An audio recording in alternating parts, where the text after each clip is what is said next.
I love Shanghai. Ito kabsat yung dala-dala namin. Ang dami. Ito ang mabigat, saka to. Saka yung isang nando sa ilalim ng kulay puti.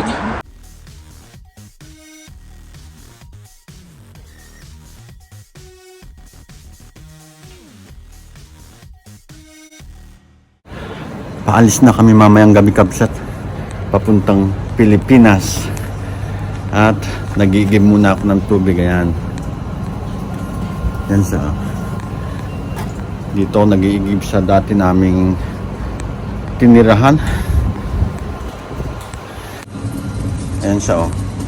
Bali bago na nga itong machine na to, eh. Ang ganda na. Ayan. Up. Kulang ng konti. Maglalagay ulit ako ng 50 cents. Bali dalawang 5 liters na galon ng tubig. Nahihatid ko na yung tubig sa bahay kabsat. At nandito naman kami ni Hana Lea sa taxi kasi ihatid ko siya sa school niya kahit na bakasyon na. Bali nagsimula yung bakasyon nila nung Monday. Meron daw siyang ano doon? Nandito kami sa 7-Eleven kabsat. At si Hana kasi kumakain siya ng tanghalian at hinihintay namin si Mrs. para kasama niya pumunta sa school niya. Ayun na si Mrs. saka si Hana Lea, nakapasok na sa school niya yun. Pasal-pasal muna ako dito sa harap ng school ni Hana Lea kasi 30 minutes lang yun kabsat. Bali may meeting lang yata, tapos sasabihin lang kung ano yung grades ng anak ko at kung saan siya nag-improve, kung anong subject. Dito kabsat sa harap ng school ni Hana Lea, may malaking building dito tapos punong-puno ng restaurant saka bilihan ng mga damit. Ayan. May bagong bukas na milk tea kabsat to. Dati milk teahan din yan, tapos to coffee shop yung isa, yung kulay puti na yun na may green, kaso nagsarado. Mahina ang negosyo, kukunti ang bumibili. Balik na ako dun sa harap ng school ng anak ko at malapit na silang lumabas ni Mrs.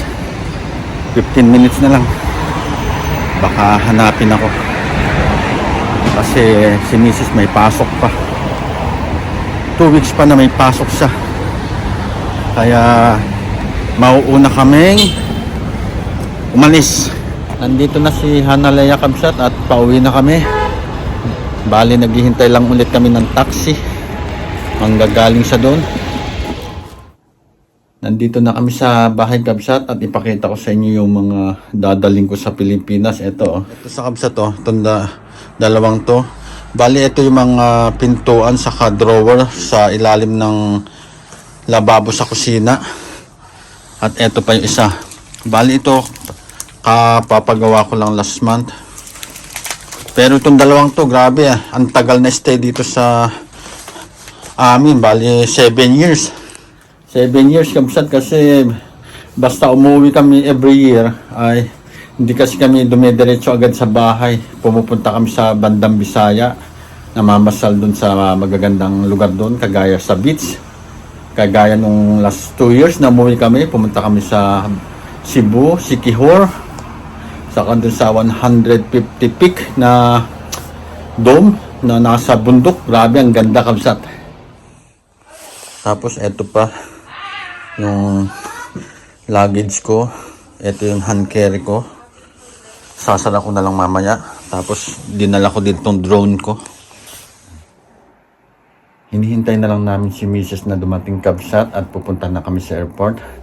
At nagpalit na din ako ng t-shirt saka jacket para hindi sobrang kapal, para hindi bulky sa bag, dahil sa airport naman ay mainit, saka sa taxi. Dumating na si Mrs. kabsat at papunta na kami sa airport. Doon na lang kami gagabihan. Ito kabsat yung dala-dala namin. Ang dami. Ito ang mabigat, saka to. Saka yung isang nando sa ilalim ng kulay puti.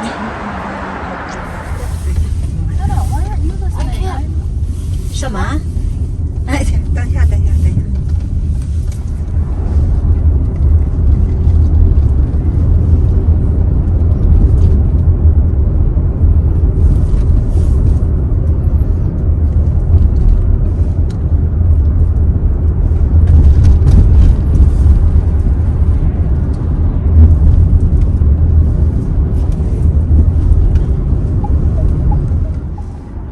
Medyo traffic dito sa daanan papuntang Airport Kapsat.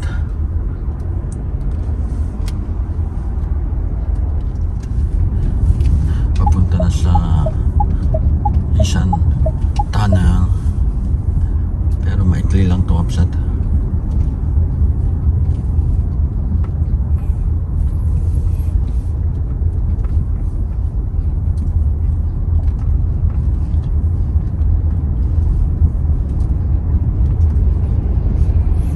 Sasakyan, no? Konting panahon na lang, parang Manila na ito, Kapsat.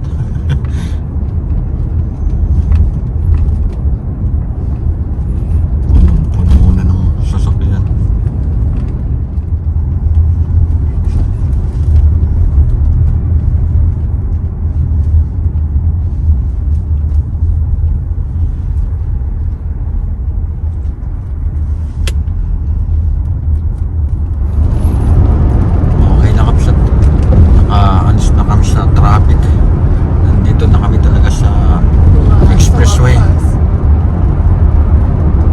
Dito sa kabila, traffic doon. Kapsat, may aeroplano pababa. So, ibig sabihin malapit na kami sa airport na yun. Pudong Airport. Dito na tayo sa airport, Kapsat. Ayan, yung dalawang yan, left and right.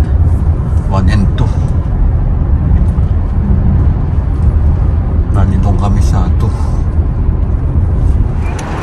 Lagay ko muna yung bayaran ko muna. Okay. Why you put it like this? Papasok na kami sa loob ng Airport Kapsat.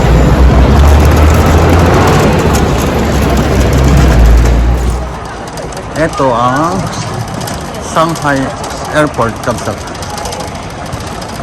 Bali sa Pudong, Shanghai. Yan ang ganda.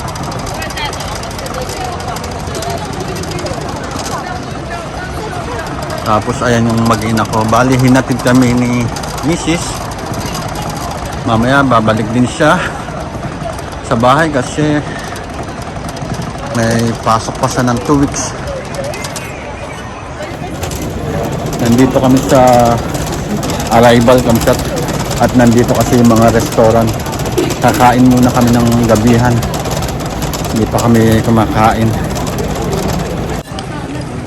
Ito yung arrival, Kapsat. Tapos ayun, doon sa dulo ang mga restaurant. At ayun na yung mag-ina ko. Iniwan na ako. Ayaw kasi nagpapa-vlog. Ingay naman itong nakuha kong panada. Postcard na ito.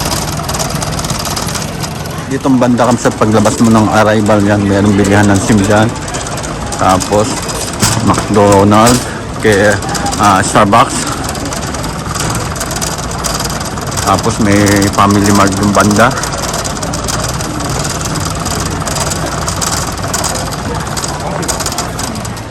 Dito na lang daw kami kakain sa Ajisen Kapsat. Ito yung order namin, Kapsat. Yan. Asyan. Tapos daw, ito daw yung kuko ni Hana. Saka Coke. Ito din kay Lian. Ito naman, Kapsat, yung order ko. Fried rice. Tapos may sabaw na kasama. Saka kimchi na radish. Tapos na kami kumain, Kapsat. Punta na ulit kami sa taas. At maghahanap kami ng power bank O kung saan pwedeng mag-charge ng phone kasi lobat si Lian at si Mrs. Dito na ulit kami sa taas. Maghahanap kami ng power bank o saksakan.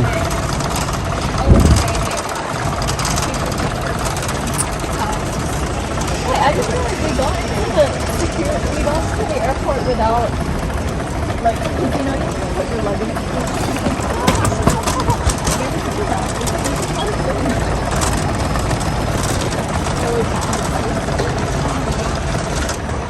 Nandun sila Mrs.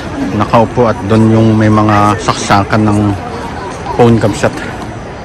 I love Shanghai. Try na namin mag check-in kabsat. Kung pwede nang check-in tong mga dala-dala namin mga malalaking bag. Wala kabsat, hindi pa pwedeng ilagay itong mga luggage namin. Maaga pa daw.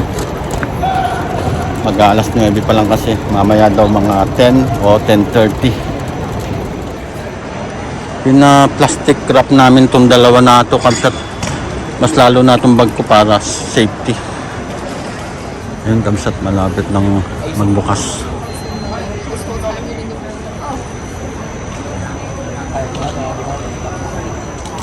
Okay na kabsat, nailagay na namin yung mga luggage namin. Papasok na kami dito. Kabsat, dan kami papasok. Okay na kabsat, nakapasok na kami dito sa final sa immigration at papunta na kami sa gate namin para hintayin yung eroplano.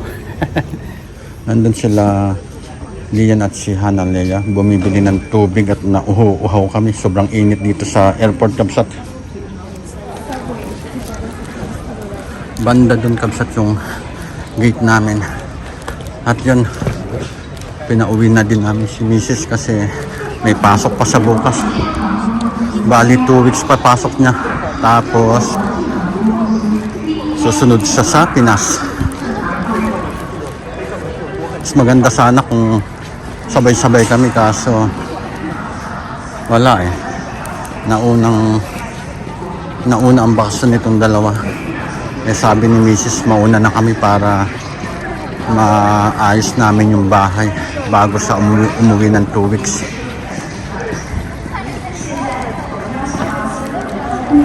Kabsat to, ang ganda nito. Pasang capsule na pwede kang matulog muna siguro habang hinihintay mo yung flight mo. Ayan o, ganyan siya o. Tapos pwede ka pang i-massage. Ito yung gate namin kabsat, D64 Manila. Dito paparada yung Cebu Pacific kabsat sa likod namin dyan. Pero mamaya pa, wala pa. At nagtanggal na din kami ng long sleeve. Yung dalawang anak ko yung jacket kasi sobrang init nga dito sa loob ng airport. Saka mas maganda para comfortable ka. Yan na yung Cebu Pacific kabsat, kadadating lang. Anong oras na ba, Hana? 12:25. 12:25. Ah, 12:25 na?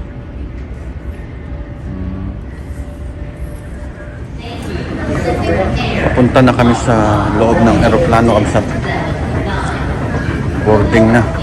1 o'clock ng umaga.